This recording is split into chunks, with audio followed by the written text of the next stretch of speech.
Waktunya bercerita bersama Kak Hana. Ada Tara dan Mocha juga. Mbak. Assalamualaikum warahmatullahi wabarakatuh. Hai sahabat-sahabat semuanya, jumpa lagi bersama Kak Hana. Dan kali ini Kak Hana tidak sendirian loh. Kali ini Kak Hana ditemani oleh Tara. Hai Tara, apa kabar? Halo Kak Hana, alhamdulillah. Dan Tara nggak sendirian, Tara juga ditemani sama Mocha. Mana ya Mocha? Hai Mocha. Apa kabar Mocha? Aku baik-baik saja, Mbak. Tara dan Mocha siap kan mendengarkan cerita Kak Hana pada hari ini? Aku siap. Tapi Kak Hana, aku takut dan deg-degan sekali. Nggak usah takut Tar, tenang aja kan di sini ada Kak Hana dan Mocha. Baiklah. Jadi sekarang kita mau mengikuti cerita bersama Kak Hana yang seperti di YouTube. Oke, dan kali ini Kak Hana akan bercerita tentang Malin Kundang. Malin Kundang, cerita Malin Kundang ini berasal dari Padang, Sumatera Barat. Gimana sahabat-sahabat semuanya? Siap mendengarkan ceritanya Kak Hana? Siap, Mbak. Oke. Pada zaman dahulu kala, hiduplah seorang janda bersama anak laki-laki di perkampungan pantai Air Manis, Padang, Sumatera Barat. Perempuan itu bernama Mande Rubaya, sedangkan anak laki-lakinya bernama Malin Kundang. Sejak kanak-kanak, Malin Kundang menjadi yatim sepeninggal ayahandanya. Beranjak dewasa, Malin Kundang hendak mengubah nasibnya menjadi orang besar. Ia meminta restu sang ibu untuk merantau ke negeri seberang. Wah, Malin Kundang ternyata pekerja keras ya Kak Hana. Iya Tara, dulu Malin Kundang sangat penurut kepada ibunya dan sangat bekerja keras. Pucuk dicinta ulam pun tiba. Sebuah kapal besar berlabuh di pantai Air Manis. Kedatangan kapal tersebut mengukuhkan hati Malin Kundang untuk pergi merantau. Bu, saya ingin mencari kerja merantau ke negeri orang, kata Malin Kundang dengan suara lirih. Belum tentu setahun sekali ada kapal besar merapat di pantai ini, Bu. Saya akan mencari kerja agar nasib kita berubah dan terbebas dari kemiskinan. Meski dengan berat hati, akhirnya sang ibu pun mengizinkan anaknya pergi merantau. Hari berganti bulan, bulan berganti tahun. Malin Kundang telah pergi meninggalkan kampungnya tanpa pernah memberi kabar sekalipun kepada ibunya. Hingga pada suatu hari, sebuah kapal besar berlabuh di pantai Air Manis. Melihat hal itu, Mande Rubaya pun ikut berdesak-desakan mendekati kapal tersebut.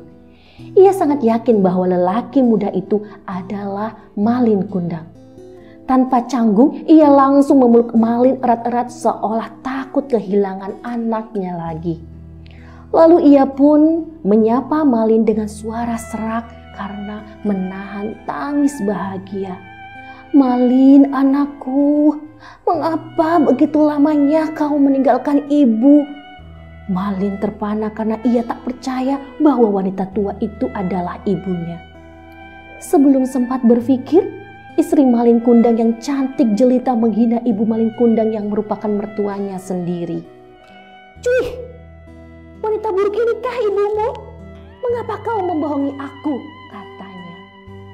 Sang istri pun bertanya kepada Malin Kundang, apakah wanita tersebut benar ibunya? "Bukankah dulu kau katakan ibumu adalah seorang bangsawan sederajat dengan kami?" Mendengar kata-kata istrinya, Malin Kundang mendorong wanita itu hingga terguling ke pasir. Mande Rubaya berkata lagi untuk meyakinkan Malin Kundang bahwa ia adalah ibunya. "Malin, Malin anakku, aku ini ibumu nak," ucap Rubaya dengan lirih. Walau begitu, Malin Kundang ternyata tidak menghiraukan perkataan ibunya. "Hei perempuan tua, ibuku tidak sepertimu. Engkau tampak sangat miskin dan kotor," kata si Malin sambil mendorong wanita tua itu hingga terkapar dan pingsan. Ketika Mandi Rubaya sadar, pantai air manis sudah sepi. Di laut dilihatnya kapal Malin semakin menjauh. Hatinya perih seperti ditusuk-tusuk. Tangannya ditengadahkan ke langit seraya berdoa. Ya Allah yang Maha Kuasa, kalau dia bukan anakku, aku maafkan perbuatannya tadi. Tapi kalau memang benar dia anakku Malin Kundang, aku mohon keadilanmu. Tidak lama kemudian, cuaca di tengah laut yang tadinya cerah mendadak berubah menjadi gelap. Entah bagaimana awalnya, tiba-tiba datanglah badai besar menghantam kapal Malin Kundang. Seketika, kapal itu hancur berkeping-keping, kemudian terhempas ombak hingga ke pantai.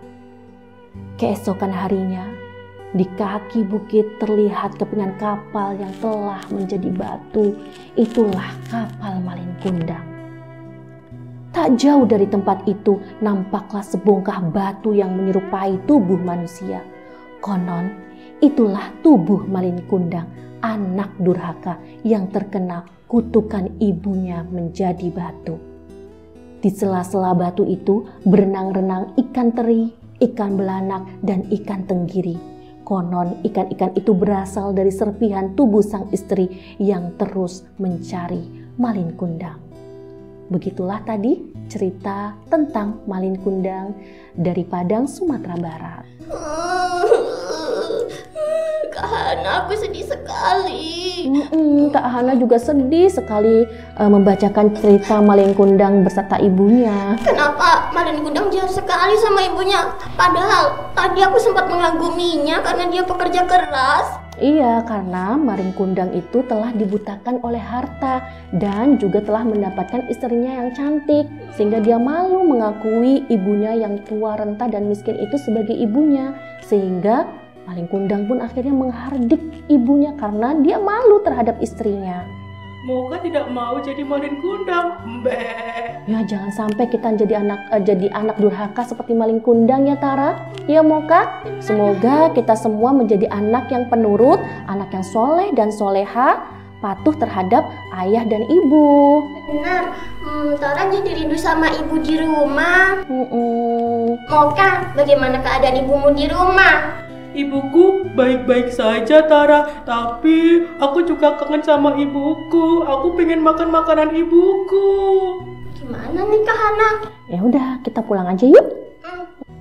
Baiklah sahabat-sahabat semuanya, Tara dan Moka, kita sudahi dulu cerita Kak Hana kali ini. Nanti kita berjumpa lagi di lain waktu.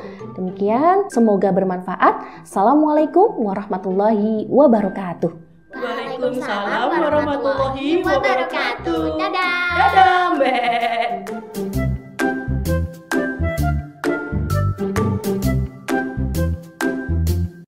Sampai jumpa di cerita berikutnya ya.